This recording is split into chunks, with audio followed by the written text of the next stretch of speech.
Hi, this is Don Nelson, editor of the Additive Report and host of the Additive Mfg Minute. I am here at RAPID TCT 2022, and I'm talking with Luke Rodgers, who is Senior Director of Jabil Additive. And I'm going to ask you a couple of questions, and one of them is not about 3D printing.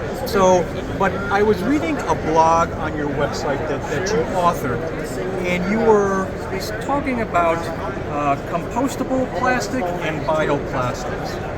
And in that, you said 40% of the world's plastics are used for packaging, yet only 9% are recycled. What can we do to improve that? It's a great question, and it's a big one. In general, I think that as an industry, we can do a better job around designing for recyclability, making sure that the polymers that we're putting into a complete product are compatible and can be mechanically recycled initially. There's also a whole side on compostability and just waste management around choosing polymers and materials that can go back to the earth and be compostable or biodegradable, especially in regions where you don't have the infrastructure that's required to do recycling correctly. It's really important for those regions to have alternative polymers that can go back into the waste stream and be recycled. Good, thank you.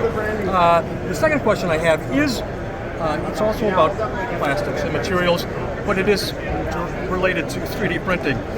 Some tout additive manufacturing as a sustainable manufacturing process. And others say it's no more green than casting or any other manufacturing process. As someone who has spent as much time on this subject as you have, what's your take? Is additive green? Yeah, I think it depends.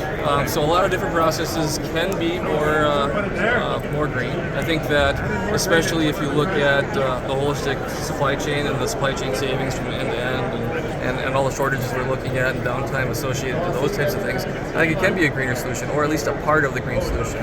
Again, additive manufacturing is just one of the tools that we need to have to address sustainability in the world, and doing local for local type manufacturing enables that kind of sustainability. Well, thank you very much, Luke, and thank you, Don. Thank you for tuning in.